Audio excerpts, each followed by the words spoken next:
হয় না। তাই জানতে হবে যে সেই গীতা আমাদের ধর্মগ্রন্থ, আর সেখানে আমাদের এই স্বরূপ সম্পর্কে কি লেখা আছে, যে আত্মা, যে আত্মার জন্য আমরা জীবন্ত, আমরা কথা বলছি, আমরা খাচ্ছি, আমরা চলছি, সেই আত্মা হচ্ছে ভগবানের অংশ। সেই আত্মার কোনো মৃত্যুই হয় না, সেটা ভগবান থেকে এসেছে। ভগবান যেমন নিত্য বস্তু, ভগবানের যেমন কখনো তিনি হচ্ছেন পরম সত্য বস্তু, তেমনি ওই আত্মাটাও সত্য বস্তু। তাই গীতায় ভগবান বলছেন, কি বলছেন, ন জায়তে ম্রিয়তে বা কদাচিন নাহং ভূত্তা ভবিতা। দেখুন কি বলছে, বলছে ন জায়তে ম্রিয়তে বা কদাচিন নাহং ভূত্তা ভবিতা বা ন ভূয় অজ নিত্য শাশ্বত হায়ং পুরাণ ন হন্যতে হন্যমানের শরীরে। কি বলছে, যে এই আত্মার কখনো মৃত্যু হবে না, জন্ম হবে না। ন জায়তে, মৃত্যু হবে না, ন মৃয়তে, মৃত্যু হবে না, কদাচিন, কদাপি নয়, কখনো নয়, নাহাং ভূত্তা, নতুন করে উদ্ভব হয় না, ভবিতা বা ন ভূয়, কখনো উদ্ভব নেই, এর বিনাশ নেই, অজ নিত্য শাশ্বত, এ সবসময় নিত্য শাশ্বত, পুরানো, কখনো পুরানো হয় না। এই শরীরটা নষ্ট হয়ে যায়, পুরনো জরাজীর্ণ হয়ে যায়, পুড়িয়ে দিতে হয়, কিন্তু এই আত্মা নিত্য শাশ্বত। তাহলে ভালো করে বুঝুন যে আত্মা নিত্য শাশ্বত, তার কোনো জন্ম নেই, তার কোনো মৃত্যু নেই। আজকে সেই আত্মায় আছে, ইনি মারা যাননি, এনার শরীর মরে গিয়েছে। অয়ান ঘোষ মারা যায়নি, অয়ান ঘোষ এখনো আছে, হয় এই বাড়িতেই কোথাও আছে, আর না হয় তিনি কলকাতা আছে, না হয় ইংল্যান্ড আছে, না হয় অস্ট্রেলিয়া চলে গেছে, কোথায় গেছে, কোথায় আছে জানি না, কিন্তু তিনি আছেন। এখন মধ্য গগনে সূর্য নেই, তা বলে কি সূর্য নেই? সূর্য আছে, সূর্য আমেরিকার দিকে আছে। তো আসলে তার যে আত্মা প্রকৃত তিনি মারা যাননি, মারা গিয়েছে তার শরীরটা। যে শরীরটা ভাত ডাল রুটি তরকারি খেত, তাহলে শরীর যখন নষ্ট হয়ে গেছে, এখন আত্মা, সেই আত্মাটা গিয়ে আরেকটা শরীর ধারণ করবে। যদি না বোঝেন ভালো করে বুঝিয়ে দিচ্ছি, গীতায় সাংখ্যযোগ 22 নম্বর শ্লোক, সেখানে ভগবান বলছে, বাসাংশু জীর্ণানি যথা বিহায় নবানি গৃহ্ণতি নরো অপরাণি তথা শরীরানি বিহায় জীর্ণান্নানি সংজাতি নবানি দেহি। বলছে এই বস্ত্রের মতন, বস্ত্র যেমন আমরা পরেছি, এত সুন্দর বস্ত্র যদি ছিঁড়ে যায় তখন কি করব? বস্ত্রটাকে ফেলে দেব, নতুন বস্ত্র পরব। তেমনি আমাদের আত্মাই শরীরের মধ্যে আছে, শরীর নষ্ট হয়ে যাবে, শরীরকে পুড়িয়ে দেবে, ওই আত্মাটা গিয়ে আরেকটা শরীর ধারণ করবে, আরেকটা শরীর ধারণ করবে। তাহলে এই আত্মাটা ঊর্ধ্বগতি প্রাপ্ত হবে, আর এই আত্মা ভগবানের অংশ। যখন এতদিন আত্মাটা শরীরের মধ্যে ছিল, শরীরটা যখন ছেড়ে গেল, তখন তার কিন্তু স্থূল শরীর নেই, সূক্ষ্ম শরীরে আছে, ভীষণ দুর্বল হয়ে আছে। তিনি আত্মা মানে সে ভাত ডাল রুটি তরকারি খেতে পারে না, সে ভগবানের অংশ। একমাত্র ভগবানের নাম, ভগবানের কথা আর ভগবানের প্রসাদ পেতে পারে। কারণ 11 দিন বলুন আর 13 দিনই বলুন, তার কিন্তু শরীর তৈরি হয়নি। কিন্তু সাধারণ মানুষ কি ভাবছে, আরে সে তো একটু ইলিশ ভালো খেত, প্রিয় মাছ নিয়ে এসো, আবার পোঁচ দেবে একদম রান্না করে এরকম থালায় সাজিয়ে। যদি বিড়ি খেত তাতে একটু বিড়িও দিয়ে দেবে, পান খেত পানও দিয়ে দেবে, পোঁচ দিয়ে দেবে। আরে যে শরীরটাই খেত সেই শরীর তো মরে গেছে। আর যখন ওইরূপ বিষয় হচ্ছে, তখন প্রেত শ্রাদ্ধ হয়ে যায়, তখন প্রেতাত্মা আসে ওটা খেতে। ওটা কিন্তু তার আত্মা কখনোই খেতে আসে না, প্রেত আত্মা খেতে আসে। তাহলে ভালো করে বুঝতে হবে যে যদি শ্রাদ্ধ এইভাবে হয়, তাহলে প্রেত আত্মা আসবে এবং প্রেত শ্রাদ্ধ হয়ে যাবে। পিতা মাতা পূর্বপুরুষ তারা প্রেত যোনি প্রাপ্ত হয়ে যাবে, কারণ শরীরটা তখনও কি নেই, আছে কে? আত্মা। তাহলে আত্মার যদি সদ্গতি করতে হয়, তাহলে শাস্ত্র যা বলছে তাই করতে হবে। কি বলছে শাস্ত্র? বিষ্ণু পুরাণ যেতে হবে। সেখানে বিষ্ণু পুরাণে বলা আছে, কি বলেছে সেখানে? বলছে বিষ্ণুর নিবেদিতান্নেন যষ্টভ্যং দেবান্তরম পিতৃভ্যস্যাপি তদ্দেয়ং তদান্তায় কল্পতে। বলছে ভগবানের নিবেদিত প্রসাদ অন্ন, বলছে বিষ্ণুর নিবেদিতান্নেন যষ্টভ্যং দেবান্তরম পিতৃভ্যস্যাপি তদ্দেয়ং। যদি আপনার পিতা মাতা পূর্বপুরুষের কাজ করতে হয় তাহলে ভগবানের নিবেদিত প্রসাদ দিতে হবে। কারণ ভগবানের অংশ হচ্ছে আত্মা। সেই আত্মা কিন্তু এই শরীর যা খায়, যেমন গাড়ি পেট্রোল ডিজেল খেলেও আত্মা খায় না, তেমনি এই শরীর যা খাচ্ছিল তা কিন্তু আত্মা খাবে না। তাহলে শরীর তো পুড়িয়ে দিয়ে এসেছি, এখন আত্মা, তাহলে আত্মাকে তো আত্মার খাবার দিতে হবে। খাবার দিলে সে শক্ত হবে, শক্তি থাকবে, সে শক্তি নিয়ে সে ঊর্ধ্বলোক গমন করবে। শক্তি না থাকলে যদি একদম নড়বড়ে নতুপত এরকম হয়, দুর্বল হয় শরীর, এখান থেকে সতীশচন্দ্রে যাওয়া যাবে? এখান থেকে মেদে বাজার যাওয়া যাবে? অর্ধেক রাস্তায় মাথা ঘুরিয়ে পড়ে যাবে।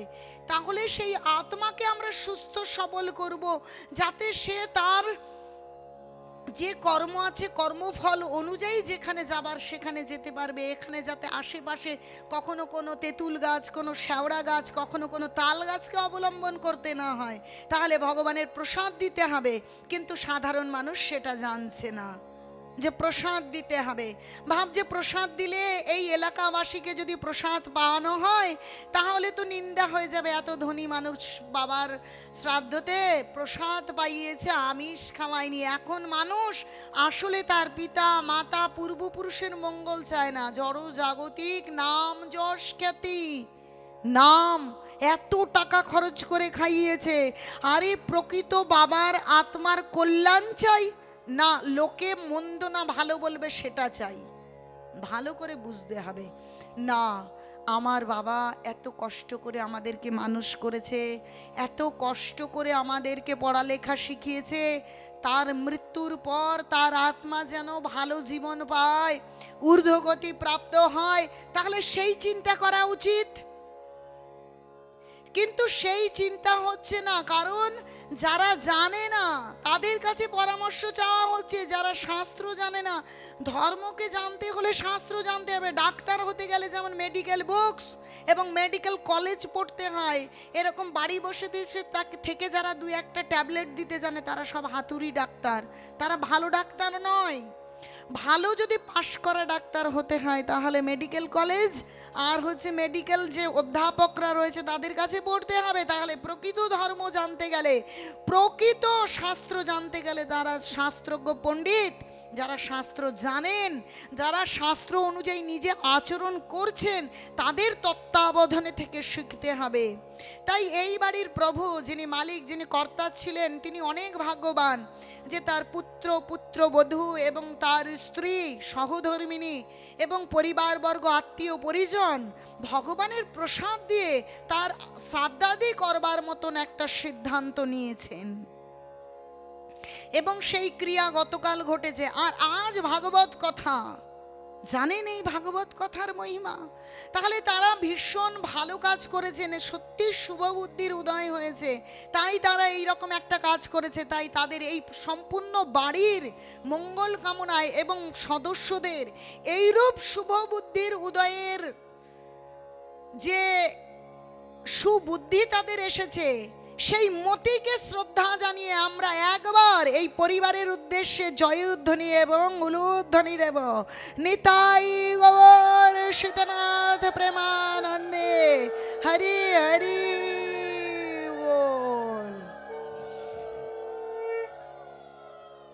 আরেকটা বিষয় হচ্ছে, একে তো কালকে এরকম ভাবে শ্রাদ্ধাদি সম্পন্ন হয়েছে, আবার আজ ভাগবত কথা। ভাগবত কথা কেন কেন ভাগবত কথা দিতে হবে? মারা গেলে কেউ, শুধু মারা গেলে নয়, সমস্ত মঙ্গল কামনায় যদি ভাগবত কথা দেন তাহলে মঙ্গল হতে পারে। চলুন আপনাদের ভাগবত মাহাত্ম্যে নিয়ে যাই, সেই কথা শ্রবণ করাই, তাহলে আপনারা বুঝতে পারবেন যে কেন ভাগবত কথা দেব। যদি আপনারা কোটি টাকার মাছ খাইয়ে ফেলেন কিন্তু সেই আত্মার পরম গতি বা আত্মার কল্যাণ করতে পারবেন না। সমাজের একদম 1 লক্ষ মানুষ যদি বলে আপনার পিতার আত্মার শান্তি হোক।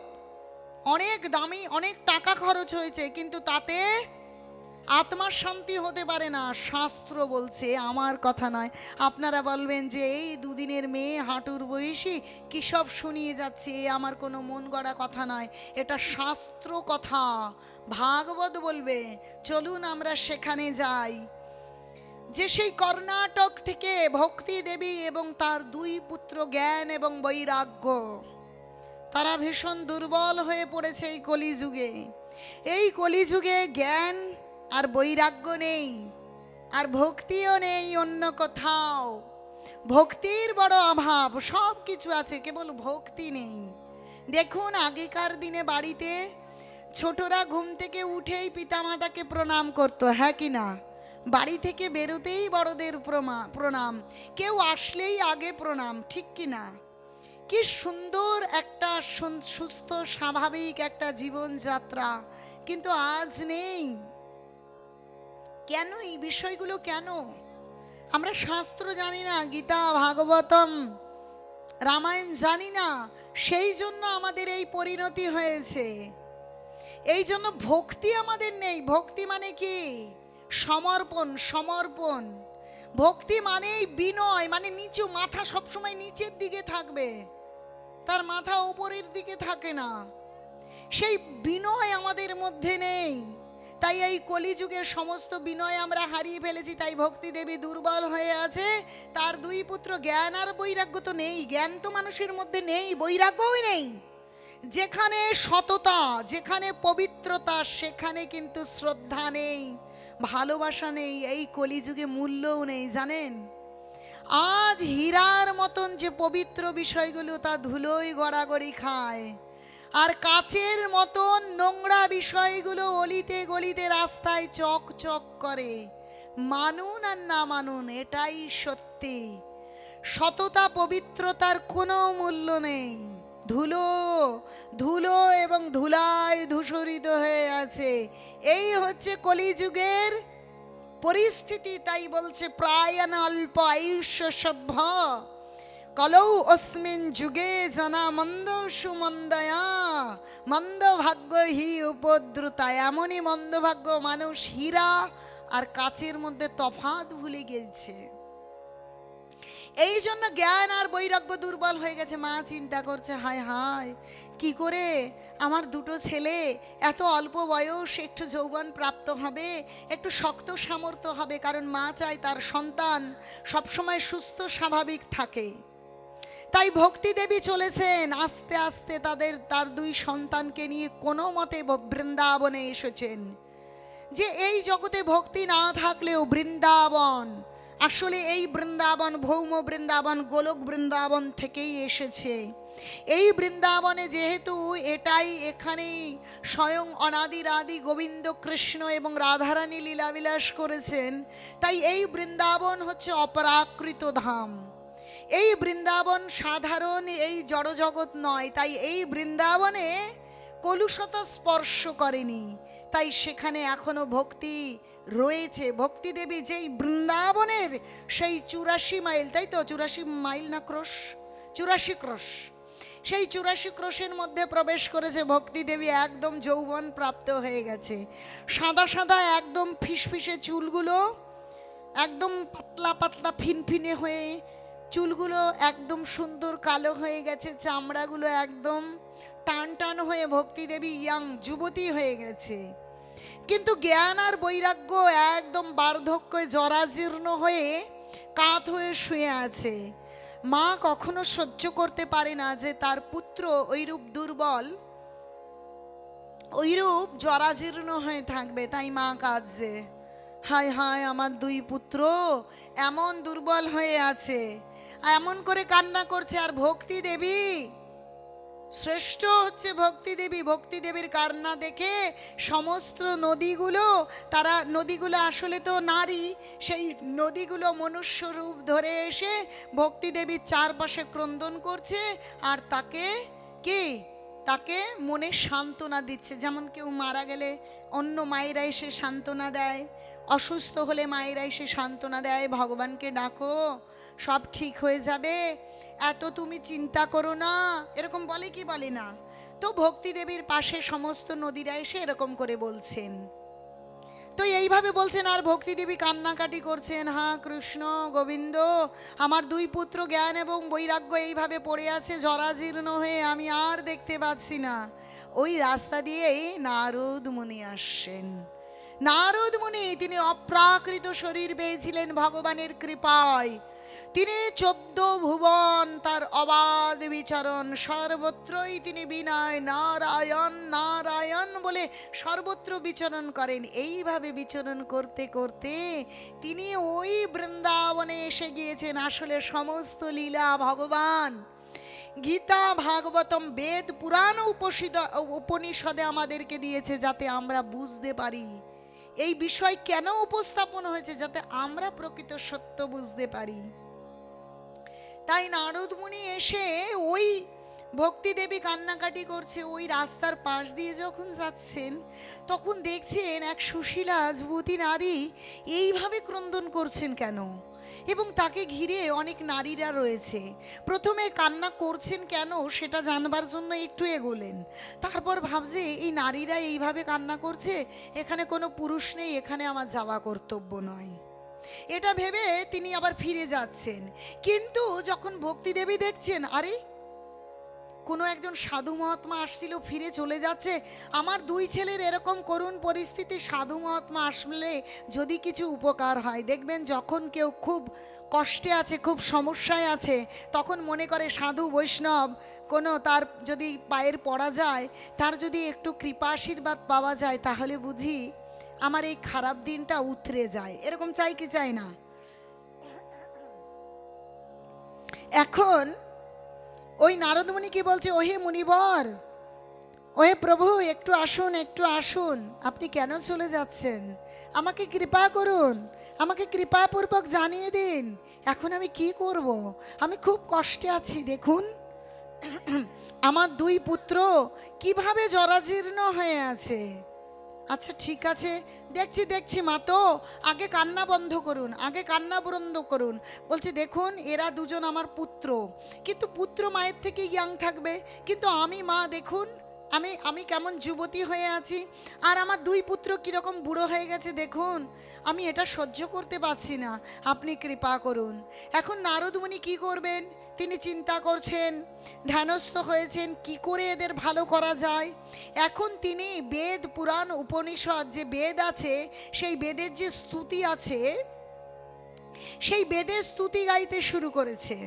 এখন বেদের স্তুতি গাইতে শুরু করলে ওই দুই সন্তান একটু উঠছে, উঠে শ্রবণ করছে, মনে হলো একটু যে একদম যে ডিহাইড্রেশনে পড়ে থাকলে তাদের ওই গ্লুকোজ দিলে যেমন হয় না, একটুখানি স্যালাইন দিলে যেমন হয়, একটু উঠলো, সেই রকম একটু উঠলো, কিন্তু আবার পরক্ষণে নেতিয়ে পড়ে যাচ্ছে। বারবার তিনি বেদের স্তুতি শোনাচ্ছেন, তারা উঠছে আবার ওরকম নেতিয়ে পড়ছে। এখন ভাবছেন এখন কি করা যায়। আর ওই ভক্তি দেবী বারবার জিজ্ঞেস করছেন, প্রভু এটা হচ্ছে কেন, দাঁড়ান আমার যা বিদ্যা আমি তো চেষ্টা করছি। এখন কিছুতেই তাদের দাঁড় করাতে পারছেন না, একটু যেন বল পায় আবার নেতিয়ে মরার মতন পড়ে যায়। কি করবেন কি করবেন, এখন তিনি বেরিয়েছেন কি করবেন কি করবেন শুনতে। দেখুন তিনি নারদ মুনি, ভগবানের কৃপায় তিনি এরকম শরীর পেয়েছেন। তিনি কি জানেন না? তিনি জানেন, কিন্তু আমাদেরকে জানিয়ে দিচ্ছেন যখন কোনো সমস্যা হবে তখন সেই সমস্যা সমাধানের জন্য শুদ্ধ বৈষ্ণবের কাছে যেতে হবে। যত রকম সমস্যাই আসুক না কেন, অন্যভাবে জড়জাগতিকভাবে কোনো সমস্যার সমাধান হয় না। সে দেশের সমস্যা, পরিবারের সমস্যা, জীবনের সমস্যা, সমস্ত সমস্যায় শাস্ত্র সমাধান দিতে পারে। সেই শাস্ত্র জানেন কৃষ্ণ তত্ত্ববেত্তা বৈষ্ণব, অন্য কেউ জানেন না। কিন্তু আমাদের এই কলিযুগে অন্য কারো কাছে সমাধানে যাচ্ছে, তাই যত আইন কানুন প্রণয়ন হচ্ছে উল্টো উল্টো হয়ে যাচ্ছে, উল্টো সমস্ত কিছু ভাগবতম বিরোধী হচ্ছে। আর ভাগবতম বিরোধী হয়ে এত ওষুধ হচ্ছে। তাই দেখুন ঘরে ঘরে মাতাজিদের কি হচ্ছে, মাতাজিদের কি হচ্ছে, অপারেশন। অপারেশন হচ্ছে, কারণ ওই ইউটেরাস ওভারি কেটে কেটে বাদ দিতে হবে। কেন? তারা অনেক ওষুধ গ্রহণ করেছে, তারা অনেক অ্যাবর্শন করেছে, কিন্তু শাস্ত্র বলছে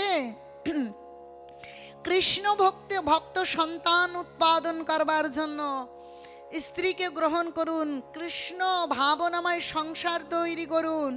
কিন্তু কলিযুগের কলুষতায় আমরা কেবল ইন্দ্রিয় তর্পণই আমাদের যেন জীবনের উদ্দেশ্য।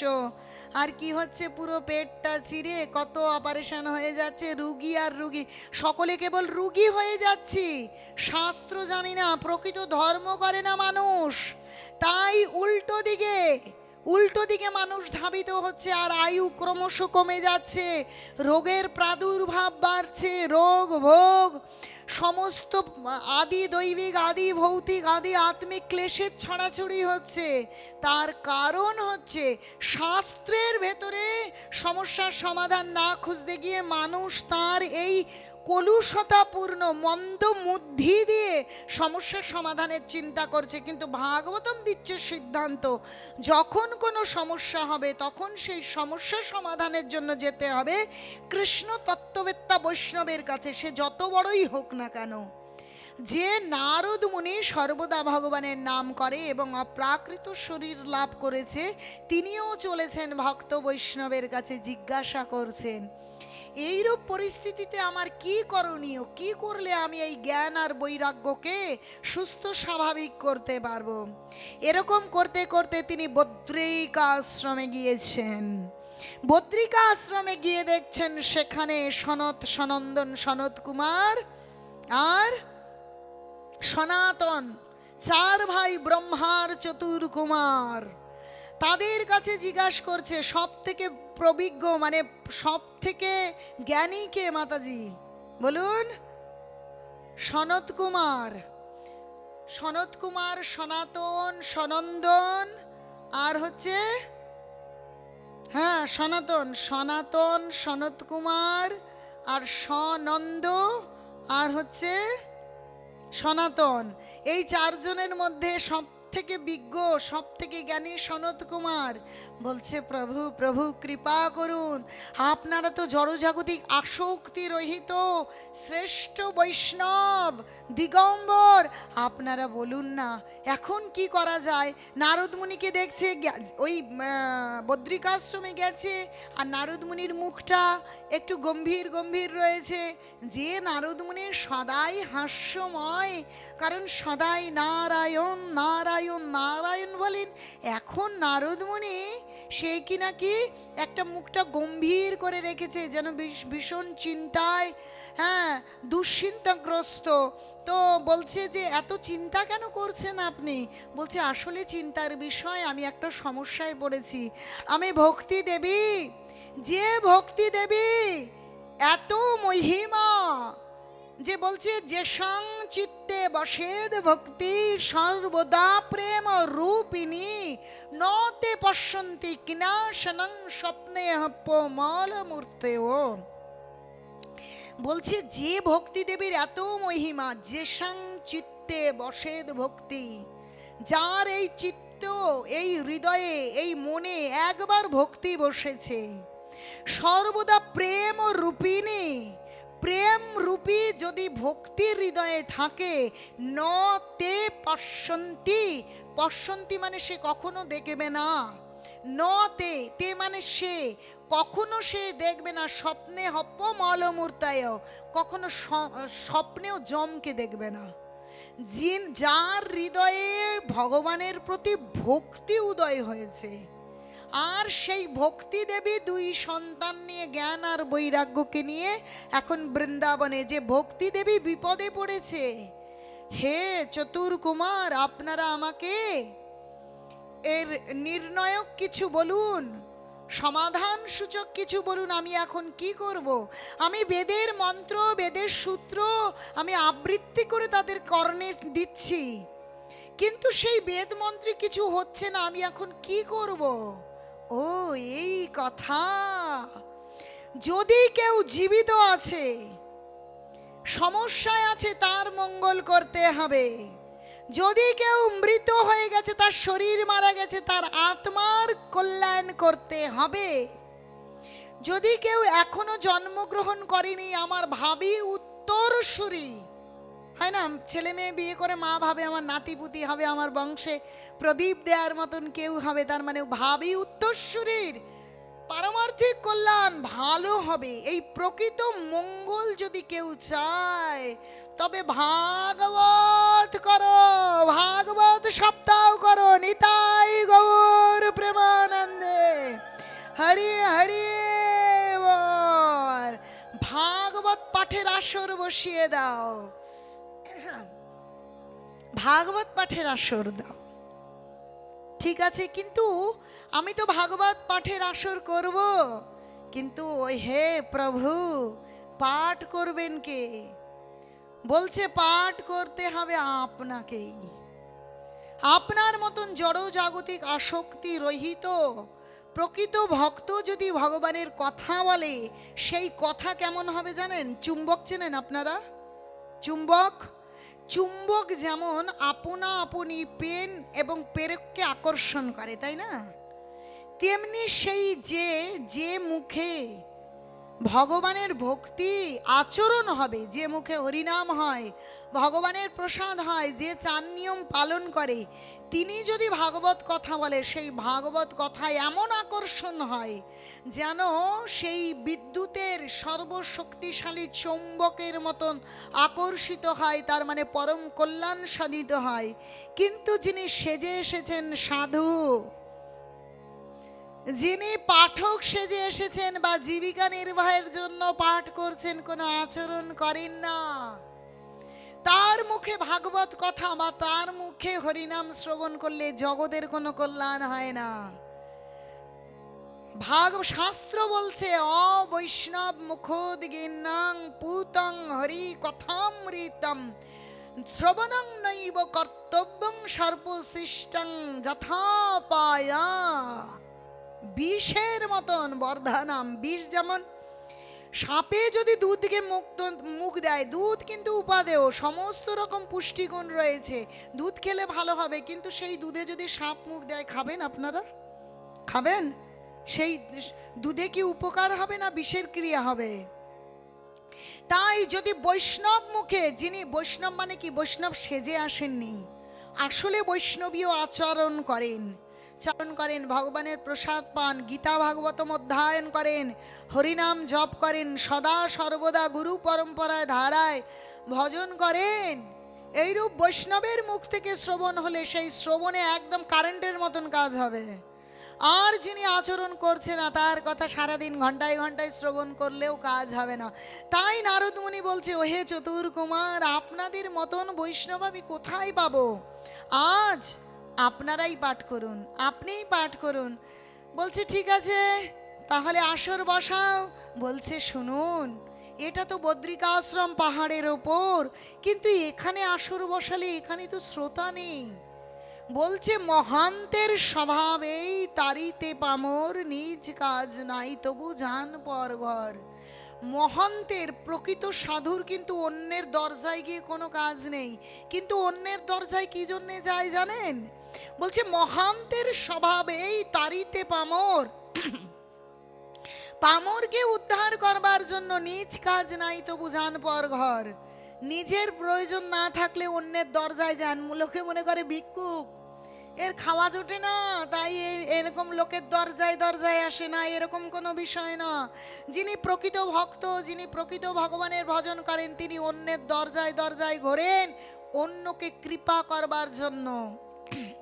তাই দেখুন নারদ মুনি কি বলছে, যে এখানে যদি ভাগবত আসর বসে তাহলে তো শ্রোতা নেই। যে একজনকে উদ্দেশ্য করে বলে যদি 10 জন শ্রবণ করে, তাহলে 10 জনের পারমার্থিক কল্যাণ হবে।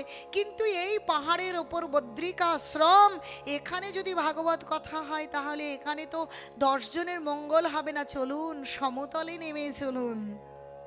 বলছে দেখুন, ওই কলুষতাপূর্ণ ওই ওই ওই অত জনবহুল এলাকায় কিন্তু যেতে পারবো না। বলছে তাহলে একটু চিন্তা করুন, মোটামুটি সমতলে নেমে আসুন। হরিদ্বারে আসলেন। তো চতুরকুমার বললেন, এই হরিদ্বারের নিচে আমি কিন্তু আর নামতে পারবো না, এখানেই আসর বসাও। তা হরিদ্বারে আসর বসিয়েছে, ভাগবত আসর। না অনেক উচ্চ না নিচু, সুন্দর পবিত্র আসনে বসে সেই সনৎ কুমার তিনি ভাগবত কথা বলছেন, আর নারদ মুনি আজ বসবার আসন পেতেছেন। সমস্ত শ্রোতা যারা অধিকারী তারা এসে বসেছেন। আর সামনে দুটো আসন পেতে রেখেছে কার জন্য? জ্ঞান এবং বৈরাগ্যের জন্য। আর জ্ঞান বৈরাগ্যকে নিয়ে তার মা কিন্তু এখনো সেই বৃন্দাবনে রয়েছে, তার ছেলেরা উঠে দাঁড়াতে পারছে না, তারা আসবে কি করে? এখন যিনি যজমান হন ভাগবতমে, যেমন আজকে ভাগবত আসর বসিয়েছেন বাবলু ঘোষ মহাশয় এবং তার পরিবারের সকল সদস্যবৃন্দ, তেমনি যজমান, যিনি যজমান হবেন, যিনি যজমান হবেন তার সমস্ত জিনিস বুঝতে হবে যে এই ভাগবতমে যারা বসবে তাদের বসার আসন তৈরি করতে হবে, তাদের যৎ সামান্য হলেও প্রসাদের ব্যবস্থা করতে হবে, এবং যারা সেই পরিবেশন করবে তাদেরকে যথার্থ দক্ষিণা প্রদান করতে হবে। না হলে যদি কোনো বৈষ্ণব এসে আপনার গৃহে কর্ম করে সেবা দিয়ে যাবেন, তাহলে যা পারবর্তিক কল্যাণ হবে তাই সব তারা সঙ্গে করে নিয়ে চলে যাবেন। ভালো করে বুঝতে হবে যিনি যজমান হবেন। তো আজকে নারদমুনি সকলের জন্য আসন পেতেছেন, আর ভাগবতের জন্য সংকল্প করতে হয়। আজকে যে ভাগবত হবে এই ভাগবতের ফল আমরা কাকে দেব? তো নারদমুনি যখন আসর বসিয়েছে তখন সংকল্প হয়েছে কি, আজকে যে ভাগবত আসর, এই ভাগবতম পাঠের এবং শ্রবণের যে ফল, সেই ফল ওই ভক্তিদেবীর দুই পুত্র জ্ঞান এবং বৈরাগ্যকে আমরা সমর্পণ করব। বুঝেছেন? আর আজকে এই বাড়িতে সংকল্প যে আমাদের এই পাঠ এবং শ্রবণের ফল যিনি চলে গেছেন সেই স্বর্গীয়, বলে কি স্বর্গীয় বলা কিন্তু একদম উচিত নয়, তিনি স্বর্গে যাবেন না ভগবান ধাম যাবেন, তিনি বৈকুণ্ঠে যাবেন না সুতল না অতল, নরক না কোথায় আমরা কেউ জানি না, ওরকম আন্দাজে ওরকম লেখা যায় না। স্বর্গবাসী লিখলেই যদি স্বর্গবাসী হয়ে যায় তাহলে তো হয়েই যেত, সকলেই স্বর্গবাসী, সকলেই লেখে স্বর্গবাসী স্বর্গবাসী, আমার পিতা স্বর্গবাসী, তাহলে তো কেউ আর এই এরকম হতোই না। স্বর্গবাসী ওরকম লিখলেই স্বর্গবাসী হয়ে যাওয়া যায় না। তাহলে বিষয়টা হচ্ছে যে সংকল্প করতে হয় যে যিনি চলে গেছেন সেই মৃত আত্মার উদ্দেশ্যে, বা এই বাড়ির পারমার্থিক কল্যাণ, বা এই বাড়ির পুত্রের উদ্দেশ্যে এইরূপ সংকল্প করতে হয় যে আজকের ভাগবত এর ফল আমরা কাকে প্রদান করব। অবশ্যই আজকে যেহেতু আয়ন ঘোষ মহাশয়ের পারলৌকিক ক্রিয়ার পরে ভাগবত দিন হচ্ছে, ভাগবত উপস্থাপন হচ্ছে, অবশ্যই সেই ফল তার আত্মার উদ্দেশ্যেই সমর্পণ হবে। তো নারদমুনি সেই ভাগবতের উপস্থাপনের ফল ভক্তিদেবীর দুই পুত্র জ্ঞান এবং বৈরাগ্যের উদ্দেশ্যে সমর্পণ করলেন। ভালো করে চিন্তা করুন, সেই হরিদ্বারে বসে আসর বসেছে, কিন্তু ভক্তিদেবী আর তার পুত্ররা কোথায়? বলুন বলুন। আরে না বললে ভাববো তো আপনারা কিছু বুঝছেনই না, আপনারা কিছু শুনছেনই না। ভক্তিদেবীর দুই পুত্র আর ভক্তিদেবী কোথায়? আর আসর বসেছে কোথায়? তাহলে হরিদ্বার আর বৃন্দাবন এক জায়গায়? তাহলে হরিদ্বারে থেকে ভাগবতমের ফল ওই বৃন্দাবনে অবস্থানরত জ্ঞান এবং বৈরাগ্যের উদ্দেশ্যে, তার ওই জরাজীর্ণ শরীর যাতে সুস্থ স্বাভাবিক যৌবন প্রাপ্ত হয় তার জন্য সমর্পিত হয়েছে। এখন দেখছে কোথায় বৃন্দাবন আর কোথায় হরিদ্বার, হাঁটতে হাঁটতে ভক্তি দেবী ওমাদার দুই পুত্র সুস্থ স্বাভাবিক জোরে জোরে হাঁটতে হাঁটতে বৃন্দাবনে এসে গেছে। এইবার বুঝুন কি করে বৃন্দাবন থেকে হরিদ্বার চলে এলো, কি করে এখানে ভাগবত পাঠ শুরু হয়েছে, আর ওইখান থেকে জ্ঞান এবং বৈরাগ্য যারা কিনা মাটির থেকে উঠে দাঁড়াতে পারছিল না তারা হাঁটতে হাঁটতে চলে এলো, কি করে সম্ভব? কারণ যখন সংকল্প হয়েছে, পাঠের সংকল্প হয়, অনুষ্ঠানের সংকল্প হয়, তাই ওই রকম ভাবে এসে অনুষ্ঠান করা যায় না। যারা করতে আসে আর যারা করায় কিছু বিধান প্রয়োজন। ভগবানের চিত্রপট, তুলসী পত্র, তুলসী টব, গঙ্গা জল, গীতা ভাগবতম, আসন, ভক্তদের উপযুক্ত বসবার আসন, ধূপ প্রদীপ দক্ষিণা, এই সমস্ত বিষয়গুলোর আয়োজন করবার প্রয়োজন আছে। আর যিনি আসেন তাকেও দেখবার কর্তব্য, আমি যে এসেছি আমি কি সমস্ত বিষয় ঠিকঠাক করছি, এদের আদেও কি পারমার্থিক কল্যাণ হচ্ছে, সেই বিষয় দেখা কর্তব্য। কেবল এলাম আর তাইরে নাইরে করে চলে গেলাম, তাহলে ওই যদি দক্ষিণা পাওয়া হয় তাহলে এই বাড়ির সমস্ত কর্মফল নিজের মাথায় নিতে হবে। বলছে সাধু সাবধান, প্রণামী নেওয়া খুব সহজ, কিন্তু সেই প্রণামী হজম করা অনেক কঠিন আছে। প্রণামী হজম করতে গেলে ভজন করতে হবে। শুধু ভজন করলে হবে না, ভজন করে ভজন বাঁচাতে হবে। শুধু ভজন বাঁচালে হবে না, ভজনকে পচাতে হবে।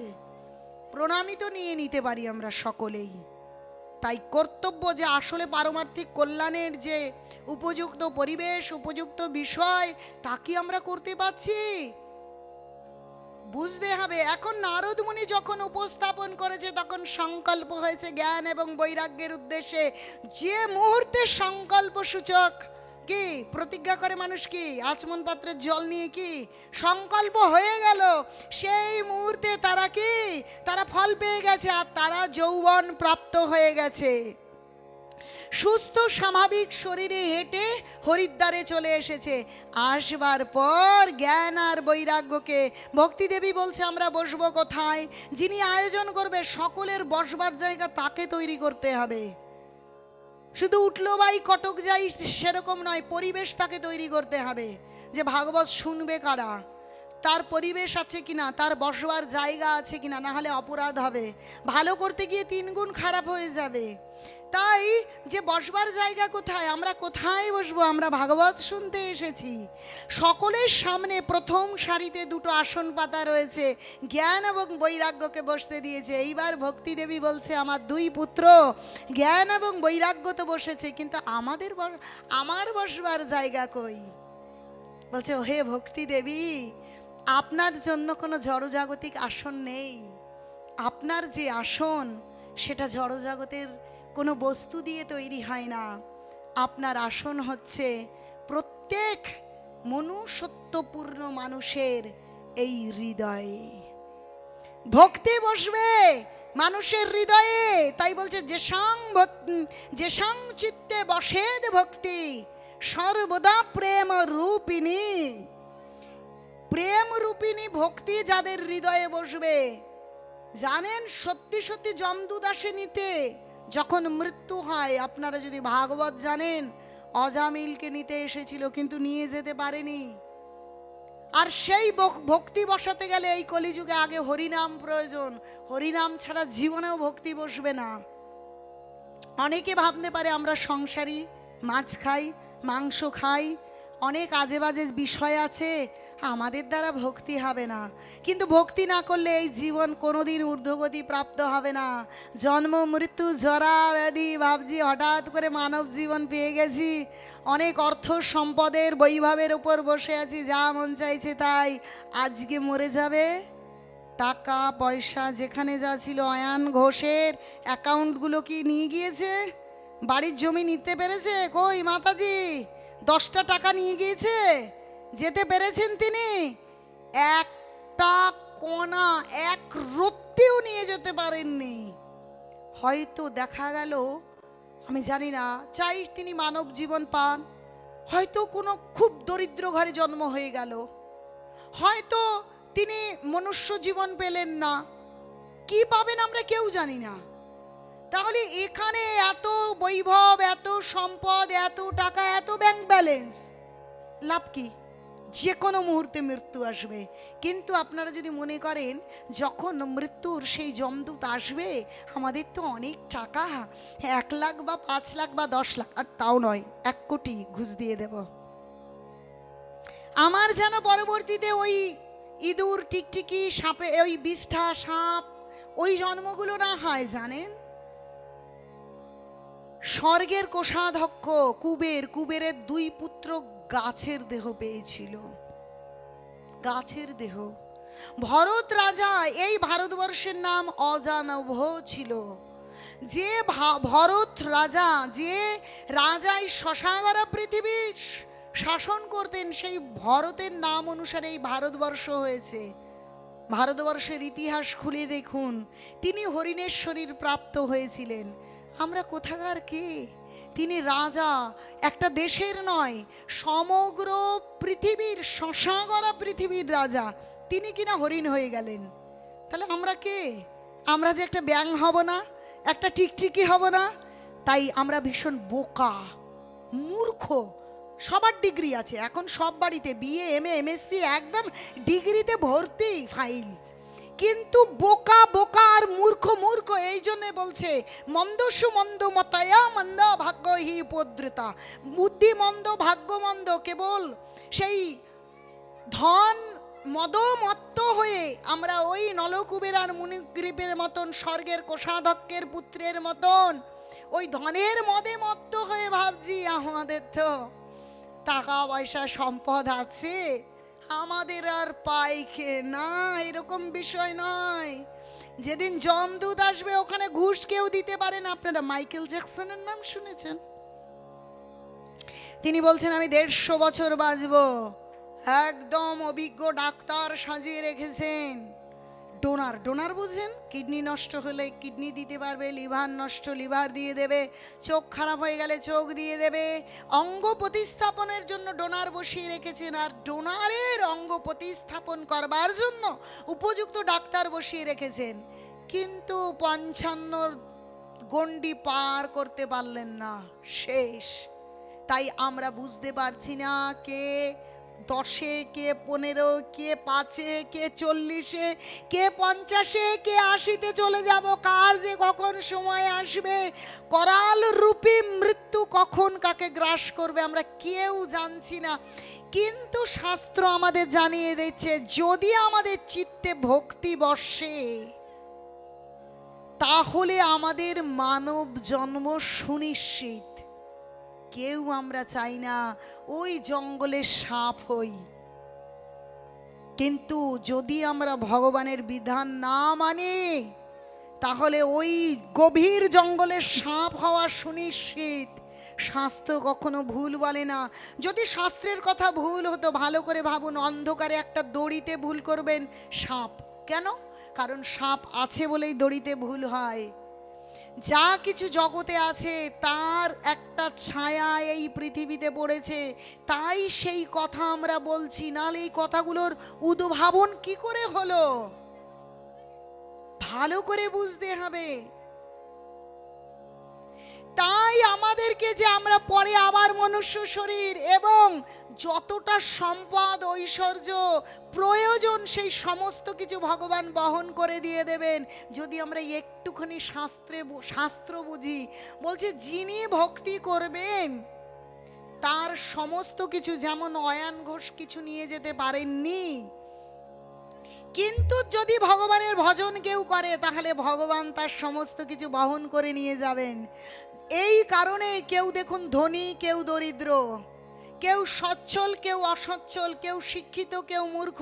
একটা বাচ্চা একই পরিবেশে জন্মগ্রহণ করে, একজন তার খাওয়া শেষ করতে পারছে না, আরেকজন খাওয়ার জন্য কান্না করছে। কখনো চিন্তা করে দেখেছেন সন্তান নিষ্পাপ হয়? তাহলে একই পরিবেশে একই গ্রামে এরকম হয় কি করে যে কেউ বলে যে ওই বাড়িতে বাচ্চা সোনার চামচ মুখে নিয়ে জন্মগ্রহণ করেছে, আরেকটা বাচ্চা খেতে পাচ্ছে না? কখনো আমাদের মনে প্রশ্ন আসে এরকমটা হয় কেন? আমরা জানি না পূর্বে জীবন রয়েছে, সেই জীবনের প্রারব্ধ কর্ম এই জীবনে ভোগ করছি। তো শিশুর সন্তান নিষ্পাপ হলেও পূর্বের প্রারব্ধ কর্মের জন্য আমাদের এইরূপ ফল ভোগ করতে হচ্ছে, আমরা বুঝতে পারছি না। তাই যদি কেউ ভক্তি করে, কেউ ভগবানের ভজনা করে, তাহলে তার পরবর্তী জীবনের জন্য টাকা ব্যাংকে থাকুক না থাকুক, বাড়ি 10 তলা থাকুক বা না থাকুক, তিনি স্বাচ্ছন্দ্যে তার জীবনে আনন্দে থাকতে পারবেন। জীবনে আনন্দে থাকবার জন্য বাড়ি, গাড়ি, গয়না, স্বামী এবং টাকা সমস্ত কিছু অত্য আবশ্যকীয় নয় যে ওই বিষয় থাকলেই সে আনন্দে থাকতে পারবে। কিন্তু যার মনে ভক্তি আছে, ওই বিষয়গুলো নেই, তিনিও যে আনন্দে সদা আনন্দময়ী হয়ে থাকতে পারেন, তার জীবন্ত উদাহরণ আছে।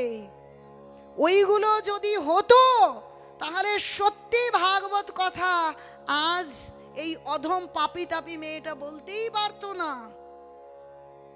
তাহলে ওই বিষয়গুলো আনন্দের কারখানা নয়, আসলে হচ্ছে ভক্তি।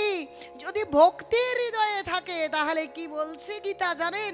অনন্যশ্চিন্তায়ন্তমাং যে জনা পর্যুপাসতে তেষাং নিত্যাভিযুক্তানাং যোগক্ষেমং মহাম মহাম।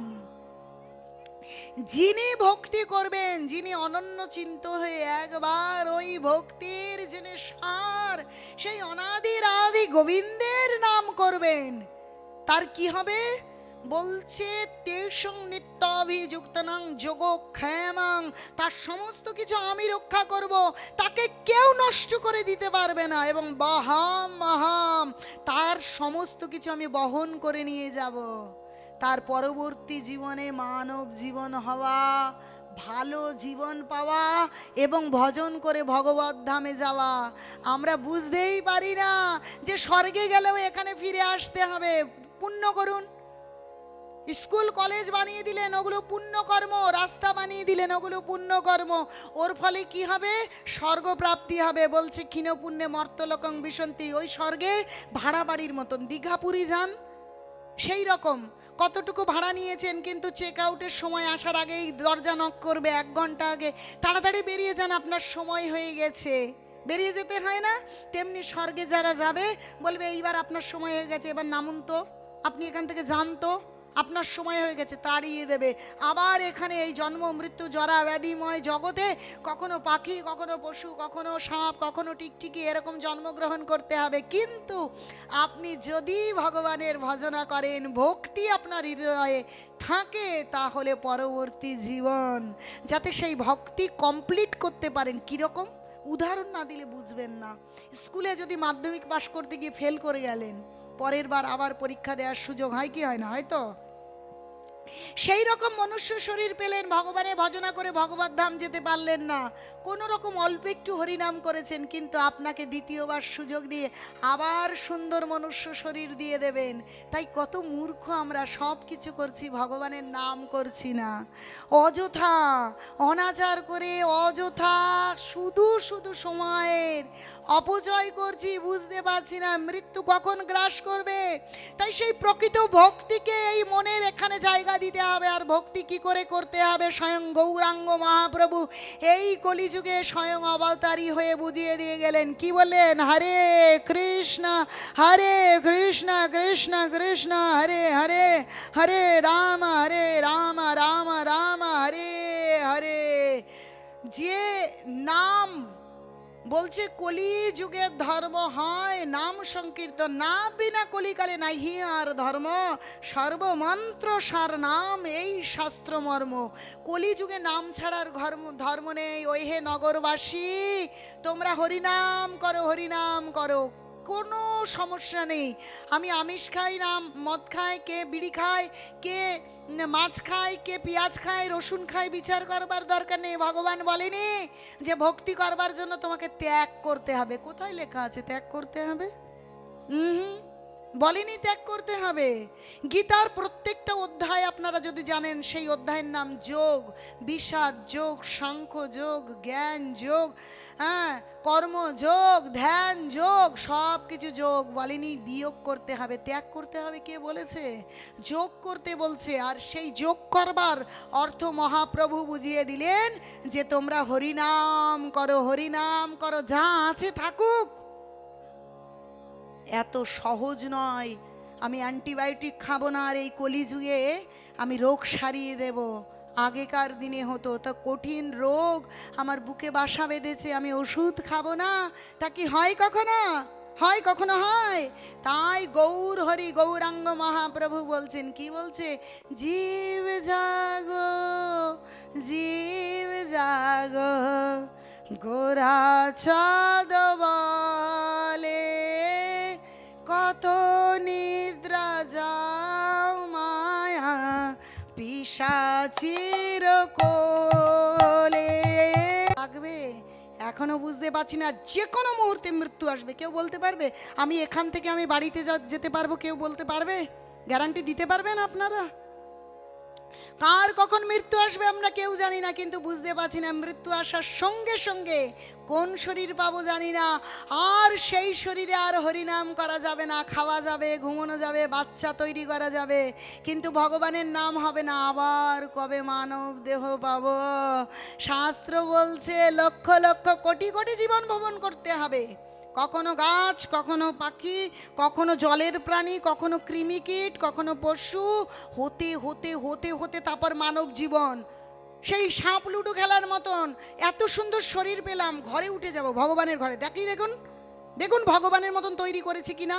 আমরা নিশ্চয়ই সিংহকে জড়িয়ে ধরে ঘুমোই না, মানুষই মানুষের সাথে একসাথে ঘরে বাস করে। আর দেখুন ভগবানের মতন দেখতে, তা কি দেখুন, দুটো হাত, দুটো চোখ। কেন ভগবান আমাদের এইভাবে তৈরি করলো? কারণ সে চাইছে আমরা ভক্তি করে যেন তার বাড়ি চলে যাই, এত কষ্ট না পাই। কিন্তু কথা শুনছি না, তার কথা মানছি না, হয়ে গেল পশু পাখির শরীর।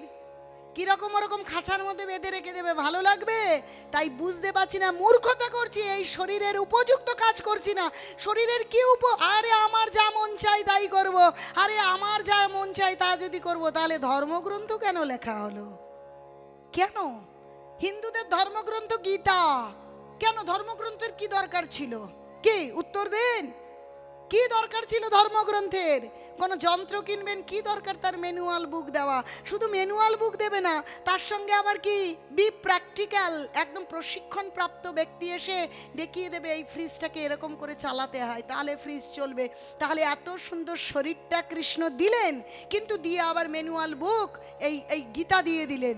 এই গীতায় তোমাকে বলছি তুমি কি খাবে, তুমি কি বিহার করবে, তুমি আহার করবে, ইভেন তুমি কি করে কথা বলবে। মানুষ গীতা জানেই না, গীতা পড়েই না, যে কি করে আমরা কথা বলবো।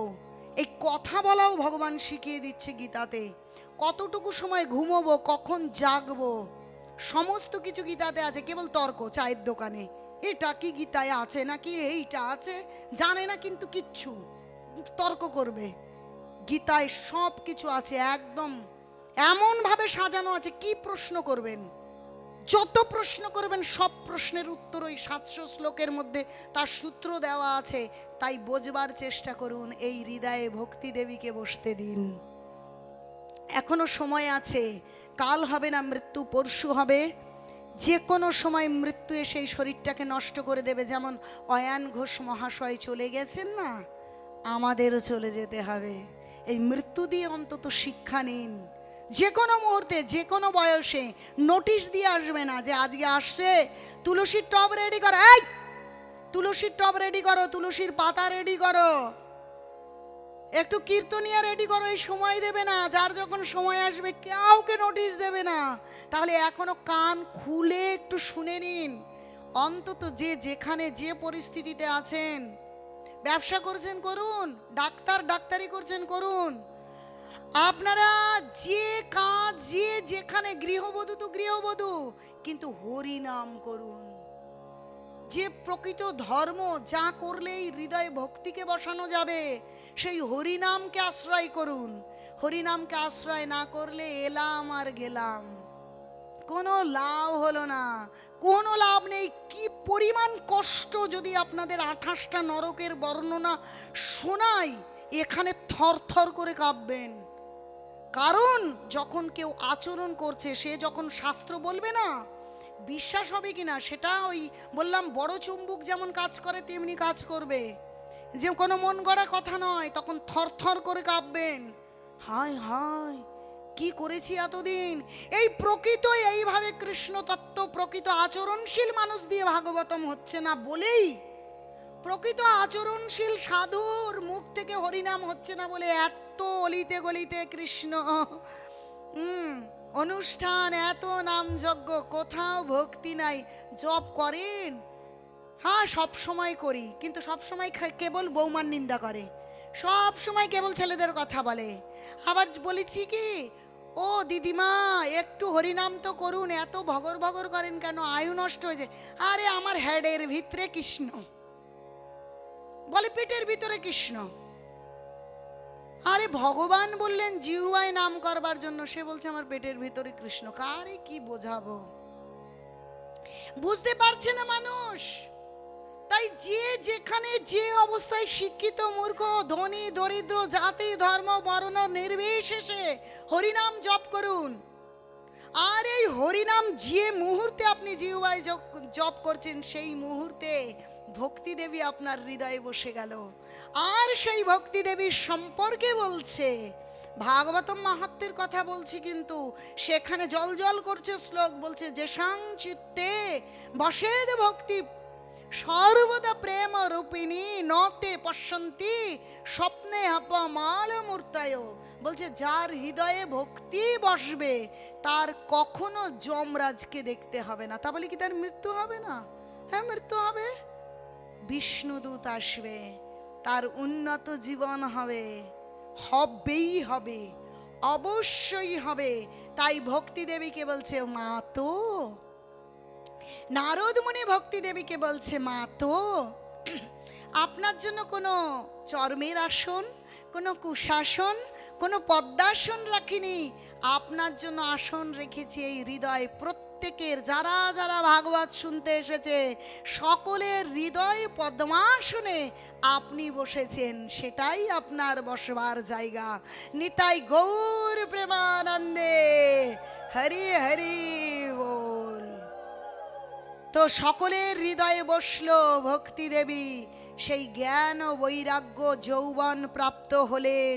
জয় জয়কার উঠল ভাগবতমের, ভাগবতমের জয় জয়কার হলো। যদি কারো মঙ্গল করতে হয়, যেভাবে শ্রাদ্ধ হয় আজকাল, ওইভাবে কখনো পারমার্থিক কল্যাণ করা যায় না। তাই বাৎসরিকে গিয়ে কি করে, ভক্ত বৈষ্ণবদের ডেকে, বা ৪৫ দিন গেলে ভক্ত বৈষ্ণবদের ডেকে এই রকম ভাগবত আসর দেয়। কেন? ওই যে লোকজনের কথায় করতে হবে তাই করছে, তার আগা মাথা জানে না। কিন্তু প্রকৃত কল্যাণ যদি তার উদ্দেশ্যে ভাগবত হয়, সেই ধুন্ধুকারী আর গোকর্ণের কাহিনী। গোকর্ণ সাধু হয়েছিল, কিন্তু ধুন্ধুকারী চরম অনাচারী ছিল, প্রেতাত্মা হয়ে গেছে। যখন আত্মদেবের পুত্র ধুন্ধুকারী আর যখন গোকর্ণ এসেছে, দেখছে যে ধুন্ধুকারী সব কি পিচাস হয়ে গেছে, করছে।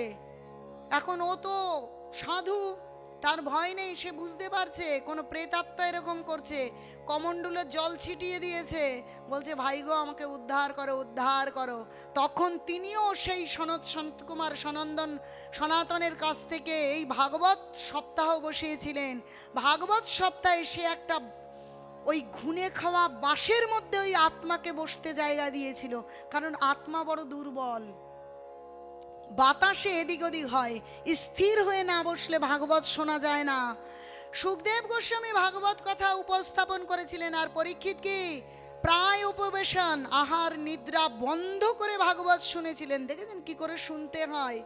তাই তিনি উদ্ধার প্রাপ্ত হয়েছিলেন। তাই ওই গোকর্ণ ধুন্ধুকারীকে কি করলেন, সে একটা 7টা গিটওয়ালা একটা বাঁশ দাঁড় করালেন, ঘুণের ছিদ্রওয়ালা। ওই ঘুণের ছিদ্র দিয়ে ওই আত্মাকে বাঁশ চারিদিকে আটকানো, বাতাসে নড়াচড়া করবে না, সেখানে ওই আত্মাটা বসলো।